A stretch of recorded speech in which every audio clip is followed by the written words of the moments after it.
இன்றைக்கி நம்ம என்ன பார்க்க போகிறோம்னா ஊர்தி ஸ்லாப்பு. ஊர்தி ஸ்லாப்பை நம்ம அன்றைக்கே ஏற்கனவே ஒரு தடவை உங்கள்கிட்ட இதெல்லாம் சொல்லியிருப்போம்னு நினைக்கிறேன். ஸோ இது என்ன பண்ண போகிறோம் அப்படின்னா, இப்போ என்ன இந்த இடத்துல இங்கே தான் வந்து ஊர்தி ஸ்லாப்பு வருது. இந்த இடத்துல ஃபுல்லாக வந்து பிளாக் வைக்க போகிறோம். இங்கே ஃபுல்லாக பிளாக், இங்கே பிளாக், இங்கே பிளாக் வரப்போகுது.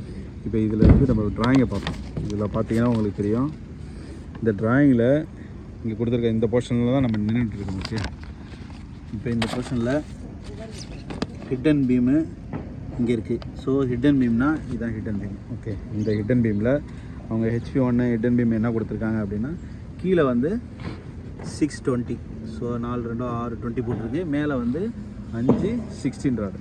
So 5 16 rod. அதுக்கு அடுத்தது இதில் என்ன கொடுத்துருக்கு, R1 ஸ்லாப்.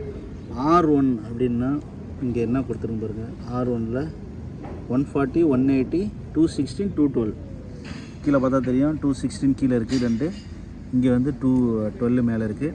அதுக்கப்புறம் ரிங்கு கொடுத்துருக்குறது, ரிங்கு வந்து 20 சென்டியில் இது மாதிரி போடுறோம். ஸோ இதுதான் வந்து ரிப்பீமோட இது. அடுத்தது இந்த ரிப்பு ஸ்லாப் வந்து இந்த இடத்துல கொடுத்துருக்கிறது பார்த்தீங்க அப்படின்னா, இதோட பிளாக் சைஸ் வந்து மேலே 41, கீழே வந்து 39. ஸோ 41 மேலே, கீழே வந்து 39. இப்போ 39 + 18 மேலே வந்து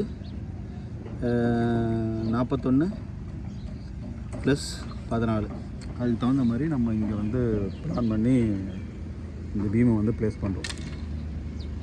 ஸோ இந்த மாதிரி தான். இப்போ அடுத்தது இங்கே அப்படியே அடுத்தது பார்ப்போம். அடுத்தது இந்த பக்கத்தில் வந்து HP7 HP8 இங்கே ஒன்று இருக்குது, HP7 HP8. அதுக்கப்புறம் பார்த்தீங்க அப்படின்னா R2 ஸ்லாப். ஓகேவா, R2 ஸ்லாப் எங்கே இருக்குதுன்னு பார்த்தீங்கன்னா இதுதான். ஸோ இது ஃபுல்லாக பண்ணிகிட்ருக்கு.